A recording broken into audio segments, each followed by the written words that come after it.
Hello everyone, it's Mr. Martin, Cosmic Chapter 11, Competitive Dadliness. Now, first of all, some vocabulary. To start with, what word is complementary closest in meaning to? You have an option up here, if you can see. Innovative, free, negative, or approving. I'll just give you a moment to think. I know it's quite difficult. I think if you heard this in context, you may have guessed a little bit more easily. So maybe pause your video or just hold your breath. And the answer is approving. So if you're complimentary about something, you approve of it. It comes, if you think of a word, a compliment. When you pay someone a compliment, you say something nice about them. Another word is now indescribable. So what does indescribable mean? Well, I think it's quite obvious. The prefix in means the opposite of describable. So indescribable means something which is very difficult to describe or almost impossible to describe. Third one is initiate. So this is a little bit harder, although in the context of a sentence I've included it here. So he's shaking hands with someone and he says, I wasn't sure whether he was greeting me or trying to initiate unarmed combat. So what do you imagine initiate means? What word synonym could you replace it with? And pause your video, hold your breath, or shut your eyes. And the answer to that is to begin or to start or to, if you think of the word initial, they're the letters at the beginning of your name, aren't they? And the next one's introverted. Now this is again quite a difficult word. Intro, the prefix, it means inward looking or inside. You think intravenously, have you heard of that? When you've had an injection into your veins? No? If you have, you may have guessed that word. So they're not the only words, but they are 4 words which stood out when I looked through. And the next page, just a little consolidation of that. So complimentary is given a compliment, praising or approving. Indescribable is too unusual, extreme to be properly described. Initiate is to cause, to start or begin. And introverted is inward looking, concerned only with self. So sometimes you get teenagers who are very introverted. They're not very good at communicating. Okay, so chapter competitive dadliness. There was a small, neat woman waiting on the steps of a plane. She had very white teeth, and her hair was as smooth and as black as Playmobil. It's a beautiful simile there. If you've ever seen Playmobil, you know exactly what he's describing there. She offered Florida her hand and said, Florida Digby, so pleased to meet you. How does it feel to have one of the 4 best dads in the world? Who are you? Said Florida. I, said a woman, am Dina Drax. Dr. Drax, the woman herself. When it was my turn to shake her hand, I got so excited I forgot to let go of it. She must have thought I was trying to get one of her fingers as a souvenir. I tried to think of something clever to say, but all I could manage was, I love your phones. A lot of people do, you know, thank goodness. He's always going on about you, said Florida. All complimentary, I hope. I don't know, I never listened to him. Love this plane. The plane was impressive, I have to say. It didn't have rows of seats like a normal plane.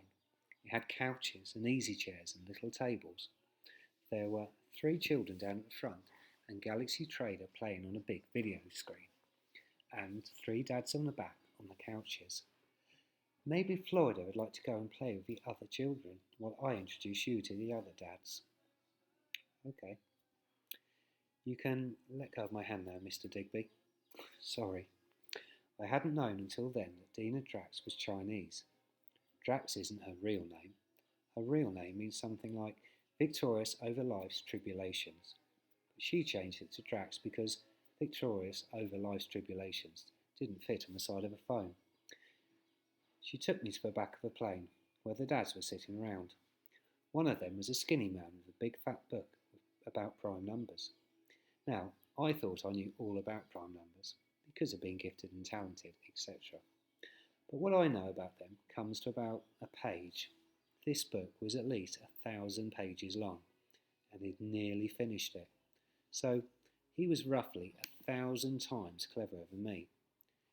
He looked up from a book and smiled. I'm Samson Two's father, he said. He pointed over at Samson Two, who was sitting next to Florida, also reading a big fat book. I'm Liam, I said, and before I could ask him why Samson 2 had such a weird name, he said, and my name is Samson 1. I am from Waterloo, he said. I'm from Waterloo too, I said, but not the one with a neighbouring jungle, the one on the bypass. He went back to reading his book. The next dad had a bald head and a nice blue suit. He gave me a card with his name and phone number on it and pointed to a boy who was hogging a games console. That dear, lovable boy, he said, is my son, Hassan Xanadu, and I'm his father, Edom. You can call me Eddie. A man with very short hair and a big chest gave me a nod and said, Martinet at your service. He took my hand and gripped it so tight that I wasn't sure whether he was greeting me or trying to initiate unarmed combat. I'm the father of Max. Max, Greet for gentlemen.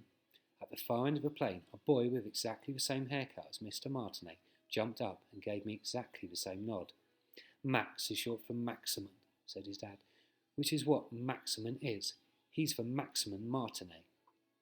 My name's Liam Digby, I said. Please call me Liam. He said, Please call me Monsieur Martinet. Okay. I said, I'm Florida's father. That was the first time I'd ever said it out loud. I could feel everyone looking at me. Any minute now, I thought, one of them is going to say, No, you're not. You're 12. So I said the most convincingly dadly thing I could think of. I said, Anyone watch the game last night? They all answered at once. They need to buy a big defender, said Eddie Xanadu. The back four lack discipline, said Please call me Monsieur Martinet. The laws of probability say that you can't win a Champions League just on goals. Preventing opposition goals is equally important, said Samson 1. So easy. I hadn't even seen the match. I didn't even know there was a match. I just seemed to have a natural talent for being a grown-up. Well, said Drax, smiling, I must fly. That's my little joke, by the way. I do fly the plane myself. I find it's the best way to keep our destination top secret. I'm not much of a pilot, but I'm sure I'll pick it up as we go along. Everyone stared at her. Another of my little jokes, she laughed. Caught you all again. In fact, Daddy gave me my first flying lesson when I was still small enough to sit on his knee, and I'm really rather a good pilot. And off she went into the cockpit. I'm not sure if it's normal for pilots to be jokey like that, but if it is, it's not a good idea. I grabbed hold of the arms of my seat, closed my eyes, and tried to think of the plane as just another ride.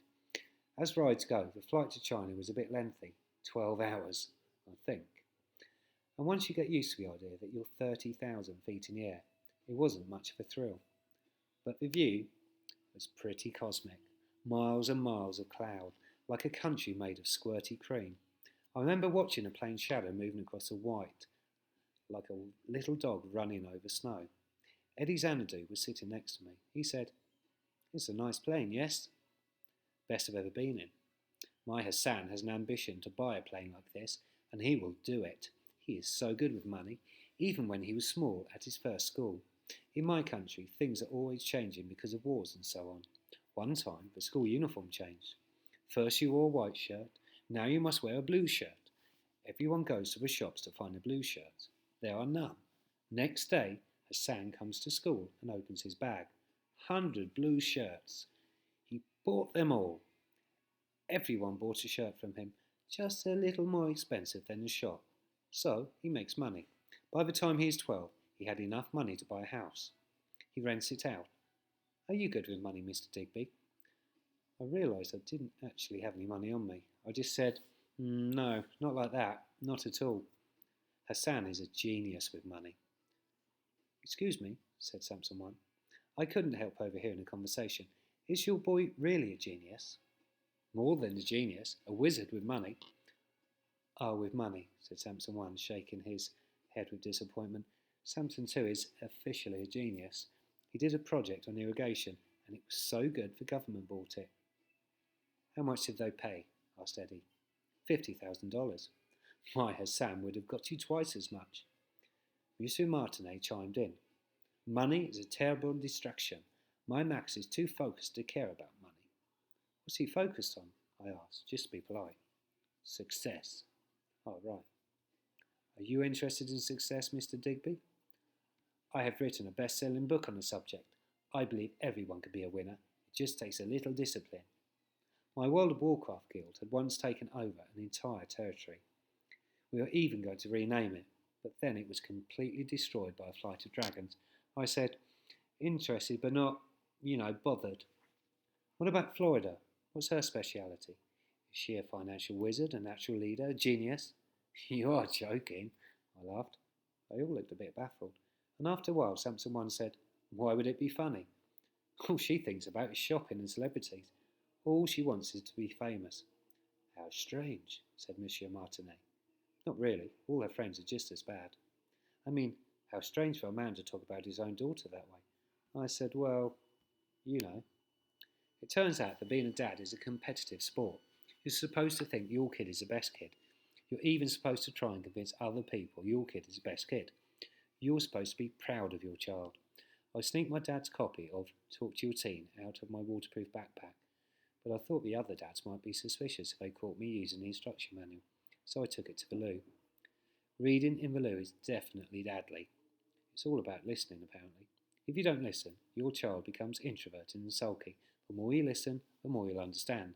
The more you understand, the more you find to be proud of. And if you're proud of them, they'll be proud of themselves. Later, I tried listening to Florida.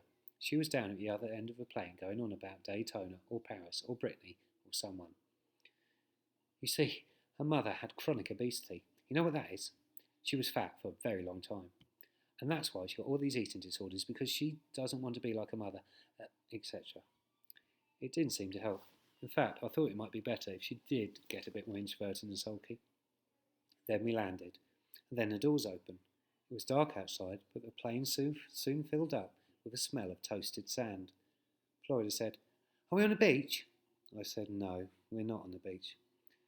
We are in the desert, said Samson too, and taking into account the speed and direction, I would estimate the desert in question is the Gobi, sometimes known as the Han-Hai or the Dry Sea.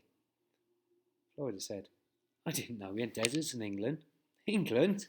Samson too laughed. We're not in England, we're in China. Florida turned on me. China? Oh my God, what have you done? China? How could it be in China, you idiot? I just knew you'd do something like this. Well, you can just take me home right now. Home? I said. What do you want me to do? Hire a cab? Give you a piggyback? Do you know how far away we are? I know you're in China, you idiot. China, you idiot, was turning into a country in its own right. Everyone was staring at her now. Oh dear, Dr. Drax sighed. We girls are so complicated. Let's leave Dad to sort this out, shall we? I imagine Mr. Digby knows how to deal with his own daughter. I don't know what made her imagine that. Florida was actually kicking me now and bawling. You said we were going to a theme park. We are. This is it. It's in the desert. Not even a normal desert. A Chinese desert. In China? You said it was down south. It is down south. I thought you meant London. But we're on a plane for hours. If you're on a plane for hours and hours, obviously you're going to go further than London. I thought it was a slow plane. A slow plane? Don't be afraid of temper tantrums. Often a child would have something they need to tell you, but which they find difficult to say. Anger helps them say it. Think of the anger as emotional FedEx, something you turn to when a normal post just isn't fast enough. From Talk to Your Teen. Talk to Your Teen does have a chapter specifically called When Daughters Kick You in Public. Does not have a chapter, specifically called When Daughters Kick You in Public. In fact, when it came to Florida, World of Warcraft was more useful. You just had to think of her as a kind of monster and remember that every monster has a soft zone. I'd already identified Florida's, so when I noticed the others were all shuffling around the steps of the plane, arranging themselves in some kind of group, I pretended to ignore Florida and shouted, like I was talking to Dr. Drax, It's okay, Dr. Drax, Florida doesn't want to be in a group photograph. Soon as she heard the word photograph, Florida sat up, started listening. I said, oh, it's just a group photo for the newspapers or something. I'm not sure. Don't worry about it. You just keep kicking me. Newspapers? Or magazines. I didn't hear which.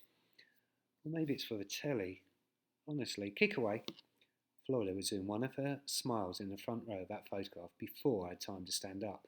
Dr. Drax said, well, Mr. Digby, you certainly seem to be a very effective parent. Smile for the camera, everyone. That is the end of the chapter. Sorry about the mistakes. That's the second time I've filmed.